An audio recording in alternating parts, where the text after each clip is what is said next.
Sometimes lawyers who work for big firms, they are a little bit overconfident, they're a little bit arrogant in a way. They think, because I work for this big law firm, I'm sure, we cannot lose the case. But we also won it because of mistakes that were made by the other party, because they were so sure of their victory that they say conflicting things that we were then able to use against them.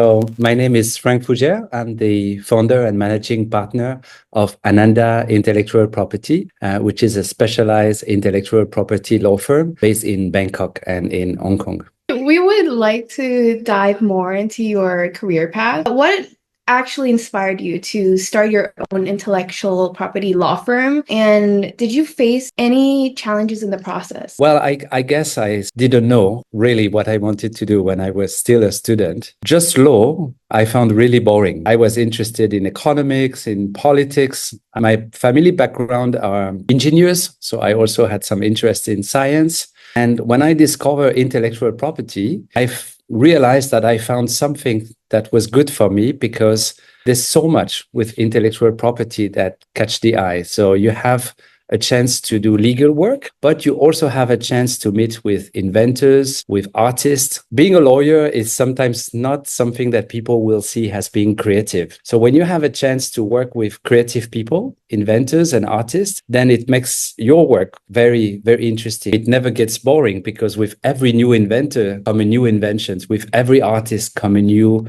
artwork. Now, starting my own firm was a decision that I made because I realized that working in a big law firm was not for me. I started my career with a big firm called Linklaters. I spent 6 months there, working in open space with a lot of competition among the lawyers with crazy working hours. Was not something that suited me. Again, I'm someone who likes to be a little bit creative, who like to do things by myself, and didn't like in particular at that time that the approach was very conservative. The partners of the firm at that time really tried to push me to think in one direction only. I had to do my timesheets every day for hours. And even when my work was finished, they wanted me to stay at the office and do extra hours, although I had no work to do. And that I felt was a waste of my time. I'm someone who likes to work quick and be efficient. So I thought, okay, I can do the job. I like it. Why not start my own firm? And I was very lucky as a foreigner in Thailand to find great Thai lawyers that walk me through the local laws. So luckily for me, the intellectual property laws of Thailand are very, very similar to the ones that we have in France, where I come from. So my journey started 23 years ago already in Thailand. And since then, it's just been a pure pleasure working in this country and with Thai lawyers in particular. I want to dive into your experience working in IP law, specifically because a lot of times it involves cross-border issues similar to moot court competitions. So how do you navigate the complexities of multi-jurisdictional IP disputes? For intellectual property law regulated, there is an international framework. So first you need to understand general treaties on trademarks, on patents, the international system of registration. And IP is a very international matter. When you protect a trademark, for example, or a patent, it's unlikely you will only protect it in one country. So you will need to learn the laws and the practice of different countries, which I find very interesting, very enriching. It's not every day that you have a chance to work with different legal systems. Now, they are all more or less the same. There are some difference. And clients have cases in foreign jurisdiction, then I have to look and understand the local laws that apply. Of course, we also built a network of lawyers and law firms that we work with internationally. And we confront the strategy, we confront the different legal system. And I think that's a great thing because it sometimes helps you to think outside the box. For example, in Thailand, when we compare to neighboring countries, sometimes we think, oh, it would be great if we could amend the Thai law to be more like this foreign law. And it's also part of my job as a lawyer to do some advocacy, to engage with the Thai authorities, the Department of Intellectual Property, the government, to suggest and to draft new pieces of legislation. the world is very interconnected. If you're lawyers today, you're likely to have a client who is not just thinking about one particular country. So be very open-minded. Could you share a memorable case that you've worked on in the past, which emphasizes the importance of IP protection, or perhaps has changed your perspective in a certain way? There was one case that I worked in 2019. This was the largest patent litigation case in Thailand at that time. The dispute was between two Japanese companies. And what was interesting was that this case was so big that we couldn't handle it just with our firm. You needed much more. So we had a legal team with interpreters, experts, and so on of about 40 people. And we spent about 30 days in the IT court in Thailand. It was very interesting. We got the support from a US law firms. We got the chance to work for a Japanese client. So it was a mix of culture and different strategy and different approach. So our client was accused of having infringed a particular patent, in fact, 3 different patents. It was very critical for our client to win this case. And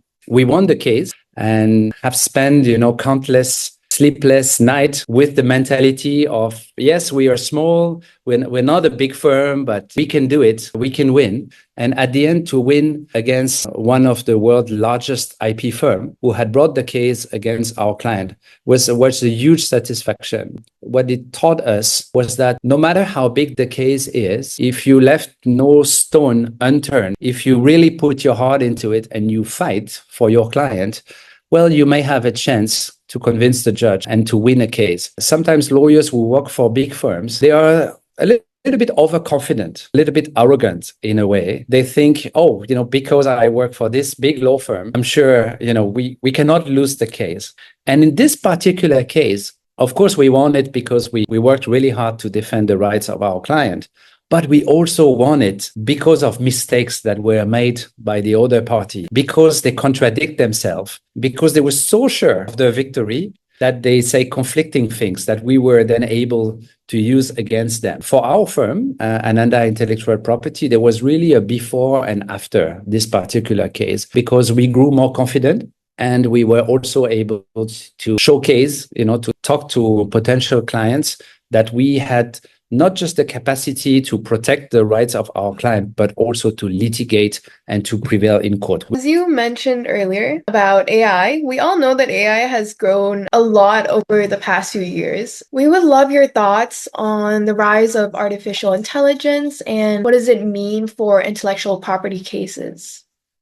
AI is definitely the main things that's happening now, not just for lawyers and intellectual property lawyers, but to mankind, to humanity. Mankind, as we knew it before, is going to be irreversibly changed. The legal profession is changing already. Us lawyers, we already rely on a lot of artificial intelligence tool to manage our cases, to draft our contracts, do some searches, for example, availability search for a particular invention or a trademark. We use it also to produce content, articles, and so on. Some firms use it to create their website or to automate certain emails or management of cases. And of course, it saves a lot of time. It reduces human errors. And this is all positive developments. The downsides of that is that there's still a lot we do not know about the actual implications of the use of AI when it comes to intellectual property. Currently, in the US and Europe, the case law says that creations that are made using artificial intelligence tools are not protected by copyright because there is not enough human intervention for these works. And now we start to see a lot of creations being made and shared, in particular online, which are AI videos, music, art forms. The question is, who owns the right on that? Can I copy? Can I reproduce this? Now, the current situation is that because there is no copyright protection for this, it's really hard to put a value on this artwork. There's no exclusivity. Anyone can copy something that has been done with a generative AI tool. Interestingly, end of 2003, a court in China recognized copyright protection for generative AI pictures. So there's different approaches among different countries. If there is no protection, then the real question comes on how will artists be able to protect their artworks and how can they make money from their creations? On the other hand, we also understand that if everybody can be a musician or a painter just because they know how to smartly use prompt and to create art form, then it's also, they are not really artists. They are just creative people with the prompts, right? So what to protect, how to protect, I think these are questions that are so far left unanswered. As you've mentioned, AI has developed IP cases a lot over the years, but do you feel there have been any new or improved methods of dealing with IP cases relating to AI more effectively? A large part of our work is to catch people selling counterfeit goods, so fake products on the internet. So when you go on Lazada or Shopee or TikTok Market, you will see some goods advertised with foreign brands or even local brands. These products are counterfeit, but behind the pictures and the micro sites for selling this product on this platform, we cannot find the identity of the infringer, the real identity of the people who operate these shops. So it's kind of difficult to track them down and to bring them to justice for selling fake products. Now, with AI tools, what was before a very difficult search because we had to manually check.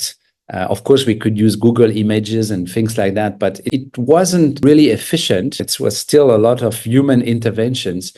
But with AI tools, now we have the possibility to screen within seconds the entire internet, all social medias, everything. So even post on Facebook to detect everywhere where this picture is being used. Another big advantage is sometimes creators need to know if something has been done before. Now with AI, you can actually prompt the ID of a product. The AI will create thousands of different designs of that products, and you can run a search on the AI generated image to see if something similar already exists. So something that would have required maybe millions of dollars of investment and investigations to find if something already exists, now can be reduced to a matter of seconds. So we had a client, for example, they wanted to do sunglasses with a pattern of lace. They just entered the prompt. A lot of models came out, and then they could use these AI generated images. So the actual product did not exist, right? But the Gen AI images were there, and then they could check if someone had done it before. So that's a very powerful way that everyone can use, even without paying an investigator or a lawyer to do these jobs. For the next part of the interview, we would love to hear more on your professional advice for aspiring intellectual property lawyers. So we would love your advice on what key legal and non-legal skills or qualities do you believe are essential for success in this area of law? This is a difficult question because I think in an intellectual property law firm, it's a bit like a football team. So you need different players with different skills. You have two groups of lawyers, usually in a law firm. The one that works, as we say, in the back office. They are the ones who are more at ease, working behind the computers, paying a lot of attention to details, conducting searches, drafting contracts. They are the lawyers who are essential, but they are not the ones that you will be comfortable bringing in the meeting room to meet with the client. These are so different type of lawyers, which are the front office type of lawyers. These ones, they don't like to spend time behind a computer at the office. What they like is to be out, going to conferences, talking to clients, bringing clients to the firms, attending meetings and talking. Qualities that you need to possess, I think for every lawyer, you need to enjoy reading and you need to enjoy paying attention to detail. I think that makes the difference between a lawyer and a good lawyer. A good lawyer is the one person that's able to read what it has come up with and then find out what are the mistakes, what are the flaws, and it's someone who's able to question and revisit what he has produced. Someone who's overconfident, who thinks very highly of himself, who just graduated from university and already thinks that he can make an impact. I think that person is likely to burn its wing very quickly. I've done hundreds of interviews of junior lawyers, and usually what I'm looking for are not necessarily the one with the best grades or coming from the best family or having had the chance to graduate from universities abroad. These are often seen as the top students. However, being an excellent student does not mean that you will perform very well in the setting of a law firm when you are under stress, where you have to accept that there are certain tasks that you need to do and nobody else can do them for you. I look at different qualities. Of course, I look at how the person can write, if the resume, if the letter is well written, if the person is able to articulate the thoughts in a proper manner. But I also look at how independent that person is. Did that person do extra jobs, like, bartender, NGOs, do some charity work? How is this person connected to the real world, and who's a little bit mature? Are much more mature than the generations before. But what we are mostly interested to know before recruiting is, who are you? What's your personality? What's your character?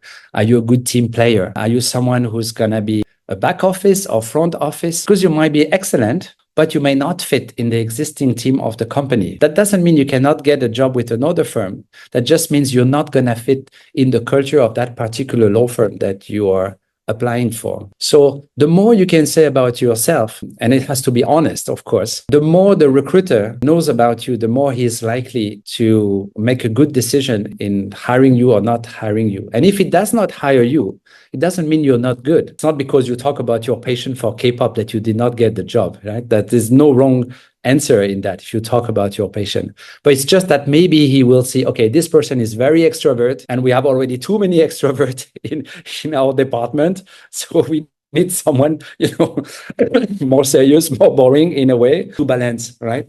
What's important is the moment you switch from university to your professional career is to keep studying, keep trying to acquire knowledge by reading, by listening. There's a lot of legal podcasts that are excellent. If you can, even continuing your studies along your professional career, always be up to date. When we hear the name of the law firm, we know, okay, these guys are, old style Thai law firms. They might be really good, but they are not up to speed with the latest developments, right? So they're very good, but they've been really good for 50 years. But their lawyers, sorry to say, have been doing the same thing for 20 or 30 years without updating their knowledge. Building on what you said earlier about staying on top of global trends and changes in the IP landscape, what resources or websites would you recommend for students who want to do the same, apart from WIPO? Website of the World Intellectual Property Organization. They have a lot of trainings that are excellent. The distance learning courses, DL 101, which is a primer on intellectual property. And then you can move on to DL 201 on copyright, DL 302 on trademarks, and it becomes more and more advanced. After that, you have so many blogs. IPCAT, for example, you can go on LinkedIn and join the International Trademark Association, INTA, discussion forums. There is the Asian Patent Attorney Association, APAA, that publishes a lot of interesting articles. I mean, the great thing is you don't even need to go to a library anymore. You can just be at your computers with a good LinkedIn account and follow the right people. And every day you have a thread of case law, of interesting articles. I spend about 1 hour a day reading LinkedIn in particular of people that post case law from US, from Europe. This is not directly relevant for my day-to-day work, but it's important for me to stay informed about the global IP context. Don't hesitate also as students to connect to partners, senior lawyers in IP firms. They don't mind being contacted, by messenger, asking them, could you point out to an interesting read article on this topic? I do that frequently. A lot of students write theses or papers on specific topics, and we're always happy to mentor or to point them into a particular direction. So yeah, don't hesitate. I think this is something a lot of students are having trouble balancing, which is the balance between professional responsibilities and their personal life.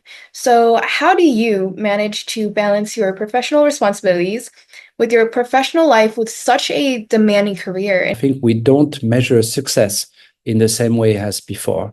20 years ago, a successful lawyer would be someone, starting the day very early in the morning and finishing probably around midnight. I remember working in big law firms and frequently going to bed at 3 or 4 o'clock at night, sleeping 5 hours and being up again, drinking coffees. You can only do that for a limited period of time.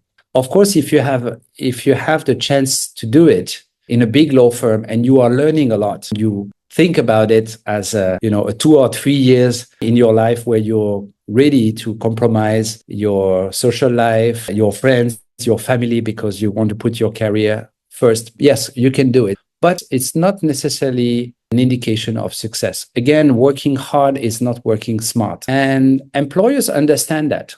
In our firm, for example, we have work from home. I didn't see a drop in performance. It's not because an employee is working from home that he's not able to do his work. Of course, we still have a quality check, but it's not the drop that you would expect. And maybe that helps some of our employees to spend more time with their family, to have a happier life, to be less sick, and overall to be better employees. If you have zombie and people who are constantly sick because they are overworked, it also creates a very negative atmosphere at work. I spent 6 months working for a big law firm and then I resigned. I was probably 24-year-old at that time. As a junior lawyer, the partner of the firm comes in the open space and shouts at me and say, "Frank, we've lost this file with the paper. I give it to you. Should bring it back, before tonight because we've been searching everywhere. We cannot find it." He shouts like this in front of 10 people who listen to that. And I'm thinking, oh, the partner is wrong. I never had this file in my hands. I ask everywhere. Was an international firm, so I ask offices, in different countries if they have seen the file. All my colleagues around, they're waiting the end of the day to see what's going to happen. Will I get fired? So at 9 o'clock at night, I walk into the office of the partner. I knock the door and I say, I'm really sorry. I searched the whole day. I couldn't find this file. Then he just looked up and he said, "Oh, yeah, it's on my desk." Does not apologize, does not say anything. And I'm someone with character. So I told him, well, tomorrow, 9 o'clock, you come to the open space and you apologize publicly because I never had that case. And you shouted at me in front of everyone, and this is not acceptable. And he looked at me like I was zombie, but I was dead serious about that. So I walked back and I told all the colleagues that were still waiting, I said, well, you know what? The file was on his desk. He didn't apologize. I told him to come and apologize tomorrow at 9 o'clock or I resign. The morning after, he hadn't come to apologize. I packed all my stuff. I went to the human resource person and I said, "That's it. I'm quitting. Give me a check and I'm leaving." And it was a hard decision to make because at that time, this law firm was not just paying my salary, but they were also paying for my rent. And I had no idea what I would do next. And it was my first job as a lawyer, the dream job that everybody wants to be working for a big law firm with a comfortable salary. Within 1 week of quitting, I had 3 job offers from the competitors because everybody in town heard about the case and said, what is this young lawyers, who's not afraid to walk out because of this kind of behavior. When you build a career as a lawyer, don't think it's just the name of the firm that will immediately makes you someone recognized by your peers. No, in fact, being a lawyer, you have to be a little bit selfish as well. Yes, you work for the firm, but you also work for yourself because you may change firm. You may start your own in the future. But most importantly, you want people to know about your expertise. For the students who wish to specialize in IP, what kind of practical experience should they prioritize? I think a little bit of everything is great. There's no magic formula. When we hire young lawyers, of course, they need to show that they have an interest in intellectual property, that they understand what they're talking about. If they have studied IP at university, this is great. If they have a master degree specialized on IP, it's even better, especially if it's a master from a foreign university. Not because it's foreign, it's better than the studies they have made in Thailand, but it's because they walk outside of the Thai family, went to live abroad, maybe in a student home where they got confronted with different cultures. That is very interesting because we know they have a little bit more mature and more open-minded as well, maybe than other students who've never left the comfort of the parents' home. When I was studying law, I had to pay a little bit for my studies. My parents could not cover all the fees. And I did some bartending. And I learned so much about people during the few months where I was bartending. I could see the different type of people. And that's very, very useful later on because you get the real experience of the service industry. My understanding of people is my strength. And I got that from experience that were maybe outside of my comfort zone because, working in a bar, it was an Irish pub until very late at night. You see a lot of drunk people, violent people that you have to manage. And, I never got into trouble in my whole life because I could detect, the troublemakers and the people that are nice to spend time with. Every experience brings you skills. What's important is knowing what you have learned from this experience and being able to formulate that when you come for a job interview. Again, academic excellence is a must, but among 50 resumes of students who have all been to the same universities, who have more or less the same grades, then what makes the difference is really the personality of the candidate, and it's the originality, especially for intellectual property. We're not just boring lawyers as IP lawyers. We work with engineers, we work with artists, creative people. Our firm works for most of the K-pop bands, like Blackpink and all of that. So last week we were asked to protect the IP of 2 new K-pop idol bands that will be released in the coming month. I cannot tell you the name because they are not yet officials, right? But we're working to protect their IP before it comes to the international stage. At the office, I have young lawyers that can speak Korean, that can, dance like the Korean K-pop thing. And I didn't know about it. We had an office outing, I think 2 years ago, and we had the stage and, we had some performance. And I was amazed, I said, wow, I understand why the lawyers in my firm are so excited whenever we get new work coming from Korea, because they love the Korean cultures. They know about it. That's really great to be working with people who have this diverse knowledge, which may not be practical every day for the day-to-day work, right? But give them something interesting, And I know that next time I have a meeting with a Korean lawyer, I can bring the junior Thai lawyer who can speak Korean, who knows about Korean culture, and it will be, really a great asset to have. If you could go back and give your younger self one piece of advice at the start of your law school journey, what would it be? Don't waste time. When you are young, you think you have the whole life ahead of you. Sometimes you may procrastinate. You may think, oh yeah, I have to do this, but I'm going to do this next year. I think for certain things, I was maybe lazy. I took the shortcut or I took the easy path. But when you always try to do the easy things, let's say you have a research to do, you procrastinate, so you wait until the last minute, to do the work, thinking you can do a good job because you're so talented. It may work a little bit, but when you build your career, it doesn't work. It may impress people at the beginning, but in the long run, you're not impressing anyone. Train yourself to read hard things, hard legal books, hard articles, even if you don't understand. If you do that a little bit every day, sooner or later, there's something that happened, it just clicks in your brain and then you understand. Once you have that knowledge, it's like when you learn how to bicycle, you never forget it. Being a lawyer is not just about having legal knowledge, it's being able to have a strategic mind. Every client has a different needs, it's a different situation, and you need to tailor a different strategy. And always try to push the boundaries, to go into the more complex things, right? The world is going so quick that if you miss the train or if you're lazy about learning something new, then it's over. Although I tell you, the first thing I read about blockchain and things like that, I had no understanding of what it was. I was like, what's the hype about this? What's so special? But once you understand, once you read about it, say, oh, okay, all right. Oh, it's not so complicated, it's just not going to change the world.